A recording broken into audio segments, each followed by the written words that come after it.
October 23, 1954, 2:47 p.m., the back room of Red Rooster Restaurant on West 138th Street in Harlem. The room was private. It was reserved for meetings that required discretion. The walls were thick enough that conversations couldn't be overheard from the main dining area. The door had a lock. The windows had curtains that remained closed during sensitive discussions. This room had hosted hundreds of meetings over the years. Business deals, territory negotiations, peace agreements between rivals, but the meeting happening at 2:47 p.m. on October 23rd would become more famous than any previous meeting for reasons nobody present could have anticipated. 7 men sat around a large wooden table. 6 of them were mob bosses representing different criminal organizations operating in New York City. The 7th man was Bumpy Johnson. He was 49 years old. He'd been running Harlem's underground economy for 23 years. He controlled numbers operations, he controlled protection rackets, he controlled relationships between Harlem's black community and the Italian mobs that wanted access to Harlem's markets. The 6 mob bosses at this table needed Bumpy's cooperation to operate in Harlem. Bumpy needed their cooperation to maintain peace and avoid wars that would attract police attention. The 6 mob bosses represented different families and different interests. Vincent Gigante represented the Genovese family. He was 37 years old. He was known for intelligence and strategic thinking. Anthony Strollo represented the Lucchese family. He was 48 years old. He was known for violent enforcement of agreements. Frank Costello represented independent operations not officially aligned with any single family. He was 63 years old. He was known for political connections and ability to corrupt officials. The other 3 bosses represented smaller organizations with specific territorial claims in Brooklyn, Queens, and the Bronx. The meeting had begun at 1:15 p.m. The agenda involved dividing territories and agreeing on percentages for various operations that crossed organizational boundaries. Numbers operations required cooperation because bets placed in one neighborhood often involved payouts in another neighborhood. Protection rackets required coordination to avoid conflicts where multiple organizations tried to extort the same businesses. Drug distribution required agreements about supply chains and retail territories. These negotiations were tedious. They required patience. They required willingness to compromise. They'd been ongoing for 92 minutes. Bumpy had missed an important commitment to attend this meeting. His wife, Mayme, had asked him to be home by 2 p.m. She'd made this request 3 days earlier. She'd emphasized its importance. October 23rd was her mother's birthday. Mayme's mother was visiting from North Carolina. Mayme had planned a small family celebration at their apartment on West 147th Street. She'd invited her mother, her sister, and 2 aunts. She'd prepared food. She'd asked Bumpy to be present. He'd agreed. He'd promised he would be home by 2 p.m. But the meeting had run long. Territory negotiations had become complicated. Frank Costello had proposed percentage splits that other bosses found unacceptable. Arguments had followed. Compromises had been suggested and rejected. By 1:45 p.m., it was clear the meeting wouldn't conclude by 2 p.m. Bumpy had a choice. He could leave the meeting to honor his commitment to Mayme, or he could stay to complete negotiations that were important for maintaining peace between organizations. He chose to stay. He rationalized that Mayme would understand. Business was business. She knew what his work required. Mayme Hatcher Johnson was 47 years old. She'd been married to Bumpy since 1948. 6 years of marriage had taught her many things about her husband. She'd learned that he was intelligent and strategic. She'd learned that he was respected throughout Harlem. She'd learned that he protected people who couldn't protect themselves. She'd also learned that he sometimes prioritized business over family. She'd learned that he sometimes made promises he didn't keep when business interfered. She'd learned that he assumed she would understand and forgive these broken promises. But October 23rd was different. This wasn't a casual social event. This was her mother's birthday. Her mother had traveled from North Carolina specifically for this celebration. Mayme had told Bumpy 3 days earlier how important this was. He'd promised he would be there. When 2 p.m. arrived and Bumpy wasn't home, Mayme called his known locations. Nobody had seen him. When 2:15 p.m. arrived, Mayme called Marcus Webb. Marcus told her that Bumpy was at Red Rooster in a meeting. Mayme asked when the meeting would end. Marcus said he didn't know. Possibly hours. Mayme made a decision at 2:17 p.m. She told her mother and sister and aunts that she would return shortly. She left her apartment. She walked the 9 blocks from West 147th Street to Red Rooster on West 138th Street. She arrived at 2:33 p.m. She walked through the restaurant's front entrance. The hostess recognized her immediately. Everyone in Harlem knew who Mayme Hatcher Johnson was. The hostess asked if she could help. Mayme said she needed to see her husband. The hostess explained that Mr. Johnson was in a private meeting. Mayme said she didn't care. She walked toward the back room. The hostess tried to stop her. Mayme ignored her. Mayme reached the back room door at 2:35 p.m. She didn't knock. She turned the handle. The door was locked. Mayme knocked hard. 3 loud knocks that could be heard clearly inside the room. The conversation inside stopped. Bumpy's voice came through the door. "We're in a meeting. Whatever it is can wait." Mayme's response was loud enough that everyone in the main dining area could hear. "No, it can't wait. Open this door right now, Ellsworth." The use of Bumpy's given name, rather than his nickname, signaled anger. Bumpy knew immediately that something was wrong, but he was in the middle of delicate negotiations with 6 mob bosses. He couldn't just interrupt the meeting because his wife was upset about something. He made a decision he would regret within minutes. "Mayme, I'll be home when this meeting concludes. We're discussing important business. Go home. I'll explain later." His tone was dismissive. He was treating her concern as less important than the meeting. He was prioritizing business over family, despite his promise. He was making it clear to the 6 mob bosses in the room that he considered their time more valuable than his wife's time. The silence that followed lasted approximately 5 seconds. Then the door exploded inward, not literally, but Mayme kicked it with enough force that the lock broke. The door swung open violently. Mayme stood in the doorway at 2:36 p.m. She was 5 feet 4 inches tall. She weighed 115 pounds. She wore a blue dress and heels. Her expression showed rage that transcended normal anger. This was fury built from 6 years of broken promises and dismissed concerns and being treated as secondary to business. The 6 mob bosses stared at Mayme. Nobody moved. Nobody spoke. The situation was unprecedented. Mob meetings weren't interrupted. Wives didn't burst into rooms where criminal negotiations were happening. The protocols that governed these situations had no provision for what was occurring. The bosses looked at Bumpy, expecting him to handle this disruption. Bumpy stood up from his chair. His face showed embarrassment mixed with anger. Mayme, this is not appropriate. These men are here for important business. You need to leave. We'll discuss whatever is bothering you when I get home. His voice tried to maintain authority. He was attempting to reassert control over a situation that was rapidly escaping his control. He was treating Mayme like an employee who'd forgotten her place, rather than like his wife, who had legitimate grievance. Mayme walked into the room at 2:36 and 19 seconds. She walked directly toward Bumpy. Her heels clicked on the wooden floor. The sound was loud in the silent room. The 6 mob bosses watched her approach. Bumpy remained standing behind his chair. He apparently expected Mayme to stop at a respectful distance. She didn't stop. She walked right up to him. She stood approximately 2 feet away. She looked up at him because he was taller. Her expression showed something that scared him more than any mob threat ever had. You promised you'd be home by 2 p.m. You promised you'd be there for my mother's birthday. You promised 3 days ago. You looked me in the eyes and promised. And now you're sitting here with these men telling me that their business is more important than your promise, more important than my mother, more important than your family, more important than me. Her voice was steady. She wasn't yelling. She was stating facts. Each sentence landed with weight that made the mob bosses uncomfortable. Bumpy tried to respond. Mayme, I understand you're upset, but these negotiations are critical. I can't just walk out in the middle of... He didn't finish the sentence. Mayme's right hand moved faster than anyone anticipated. She slapped Bumpy across his left cheek with force that made a sound like a gunshot in the enclosed room. The impact was loud enough that people in the main dining area later reported hearing it. Bumpy's head snapped to the right. The slap had real force behind it. Mayme had put her entire body into the swing. Bumpy's cheek immediately showed a red handprint. His glasses were knocked slightly askew. He stood frozen. Everyone in the room was frozen. The 6 mob bosses stared with expressions ranging from shock to horror to barely suppressed amusement. Nobody had ever seen anyone slap Bumpy Johnson. Nobody had imagined it was possible. Bumpy Johnson was a man who commanded respect through reputation for violence and strategic thinking. People feared him. People obeyed him. People didn't slap him, but Mayme had just slapped him in front of 6 mob bosses during an important meeting in a way that left no doubt she was furious and felt justified in her action. The silence that followed the slap lasted approximately 8 seconds. Those 8 seconds felt longer than the previous 92 minutes of negotiations. Everyone was processing what they'd witnessed. Everyone was waiting to see what would happen next. Bumpy's hand went to his cheek. He touched the red mark where Mayme's palm had connected with his face. He looked at Mayme with an expression that the mob bosses later struggled to describe. Not anger, not embarrassment, something else. Something that suggested he was realizing something important about himself and his marriage and his priorities. He opened his mouth to speak. Mayme interrupted him before he could form words. I'm going home to my mother's birthday celebration. You have a choice. You can stay here and finish this meeting. You can show these men that their business is more important than your family. Or you can come home with me right now. You can show me and my mother that you keep your promises, that you value family more than business, that the man I married 6 years ago is still the man I married. Choose now. I'm not waiting. The ultimatum hung in the air of Red Rooster's back room at 2:37 p.m. on October 23rd, 1954. Mayme stood 2 feet from Bumpy, waiting for his response.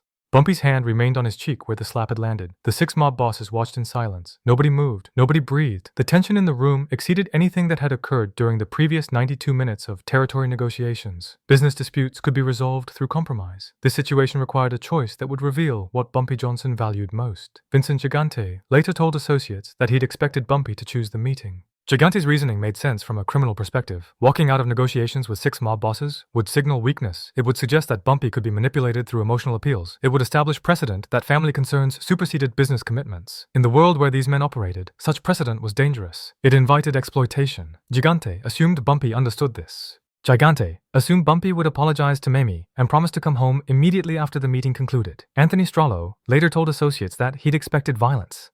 Strollo knew Bumpy's reputation. Nobody disrespected Bumpy Johnson publicly without consequences. Mayme had just slapped him in front of 6 witnesses. Strollo expected Bumpy to assert dominance. Maybe not physical violence against his wife, but verbal dominance, raised voice. Clear statement that this behavior was unacceptable. Reassertion of authority that had been challenged. Strollo watched Bumpy's face, expecting to see anger building toward explosion. Frank Costello later told associates that he'd recognized something in Bumpy's expression that the younger bosses had missed. Costello was 63 years old. He'd been married for 41 years. He'd learned that some battles weren't worth winning. He'd learned that marriage required acknowledging when you were wrong, regardless of who was watching. He'd learned that maintaining respect from associates sometimes mattered less than maintaining respect from your wife. Costello saw recognition of these truths appearing on Bumpy's face. Bumpy lowered his hand from his cheek at 2:37 and 23 seconds. He looked at Mayme. He looked at the 6 mob bosses. He looked at the papers spread across the table, documenting the negotiations they'd been conducting. He calculated risks and benefits. Walking out would offend the bosses, but they would recover. Negotiations could be rescheduled. Peace agreements could wait a few days. Offending Mayme carried different risks. Risks that extended beyond this moment into every day of their marriage going forward. Bumpy spoke at 2:37 and 31 seconds. His words were directed at the 6 mob bosses, but his eyes remained on Mayme. Gentlemen, I apologize for this interruption. I made a commitment to my wife 3 days ago. I broke that commitment. She's right to be angry. She's right to demand I honor my promise. We'll reschedule this meeting for next week. Same time, same place. I need to go home with my wife now. The silence that followed lasted approximately 5 seconds. Then Vincent Gigante spoke. His tone suggested disbelief. You're walking out. We're in the middle of critical negotiations. We haven't resolved the Brooklyn territory disputes. We haven't agreed on percentage splits. You're leaving all of that unfinished because your wife is upset about a birthday party? Bumpy turned to face Gigante directly. His expression showed no anger, no defensiveness, just calm certainty. Yes, I'm leaving. The negotiations are important, but they're not more important than my marriage. They're not more important than keeping my word. 6 years ago, I made promises to this woman. Those promises supersede any business commitment. If that makes me weak in your eyes, I can live with that judgment. I can't live with breaking promises to my wife. Anthony Strollo spoke next. His tone was different from Gigante's, more respectful. Bumpy, we understand. Family matters, but you're setting a precedent here. What happens next time someone's wife shows up upset? What happens when personal concerns interfere with business? We all have families. We all have commitments outside this work. We can't let those commitments undermine operations that require coordination. Bumpy's response at 2:38 a.m. addressed the concern while maintaining his decision. This isn't about general precedent. This is about a specific promise I made and broke. If any of you make commitments to your families and break them, that's between you and your families. I'm handling my situation. The negotiations can wait. My wife's respect can't wait. That's my decision. If you can't accept it, we'll discuss the consequences next week. Frank Costello spoke at 2:38 and 19 seconds. His words surprised everyone, including Bumpy. Go home, Bumpy. You're making the right decision. These men are young. They haven't learned yet that a man who can't keep promises to his wife can't be trusted to keep promises to anyone. You're showing strength by leaving, not weakness. Go celebrate your mother-in-law's birthday. We'll reschedule. Gigante and Strollo looked at Costello, with expressions suggesting disagreement, but Costello was senior among the bosses present. His judgment carried weight. If Costello said the meeting could wait, the meeting would wait. The other 3 bosses remained silent. They were calculating their own positions. They were deciding whether to support Gigante's hardline stance or Costello's pragmatic acceptance. Bumpy took Mayme's hand at 2:38 and 37 seconds. The gesture was simple but significant. He was publicly acknowledging that she had authority over him in this moment. He was demonstrating to 6 mob bosses that his wife's concerns superseded their business. He was choosing family over reputation. He led Mayme toward the door. They walked together out of the back room, through the main dining area, out of Red Rooster Restaurant, onto West 138th Street. They walked in silence for approximately 30 seconds. Mayme spoke first as they walked north toward their apartment. You shocked them. They expected you to stay. They expected you to choose the meeting over me. They expected you to put business first like you always do. Her voice carried something between satisfaction and surprise. She'd made her ultimatum expecting to win the argument, but she hadn't been certain until Bumpy actually chose to leave. Bumpy's response came at 2:39 and 43 seconds. I shocked myself. 5 minutes ago, I would have said those negotiations were too important to interrupt. I would have rationalized that you'd understand. That family would always be there, but business opportunities required immediate attention. Then you slapped me. In front of 6 men whose respect I need to maintain my position. And I realized something. They turned east on 139th Street. Mayme waited for him to continue. Bumpy took approximately 8 seconds to organize his thoughts. I realized that respect from mob bosses means nothing if I don't have respect from you. I realized that I've been breaking promises to you for 6 years while justifying those broken promises as necessary for business. I realized that necessary for business is just an excuse for not valuing you as much as I should. I realized that the slap was deserved. Mayme's response showed she hadn't expected this level of acknowledgement. You're really coming to the birthday party? You're really choosing my mother's celebration over finishing those negotiations? This isn't just to avoid arguing with me in public? You're not going back to Red Rooster after we get home? Bumpy stopped walking at 2:41 p.m. They were on 139th Street, approximately halfway between Lenox Avenue and 7th Avenue. He turned to face Mayme directly. I'm really coming. I'm staying for the entire celebration. I'm apologizing to your mother for being late. I'm eating whatever food you prepared. I'm participating in whatever activities you planned. I'm being present. Not physically present while thinking about business. Actually present. Because you're right. Those men and their negotiations can wait. Your mother's birthday can't wait. They arrived at their apartment on West 147th Street at 2:49 p.m. Mayme's mother, sister, and 2 aunts were in the living room. They'd been waiting for 97 minutes since the celebration was supposed to begin. They looked surprised when Bumpy walked in with Mayme. Bumpy's reputation meant that family members often felt uncomfortable around him. His presence at social gatherings sometimes created tension, but his expression today suggested something different, something humble. Bumpy addressed Mayme's mother directly at 2:50 p.m. Mrs. Hatcher, I apologize for being late. I had a business meeting that I should have rescheduled. I broke a promise to Mayme. I broke a commitment to be here for your birthday. That was wrong. I'm sorry. I hope you can forgive me. The apology was genuine. No qualifications, no excuses, just acknowledgement of failure and request for forgiveness. Mayme's mother responded after approximately 5 seconds of surprised silence. Well, I accept your apology, Ellsworth, though I suspect my daughter had something to do with your decision to leave that meeting and come home.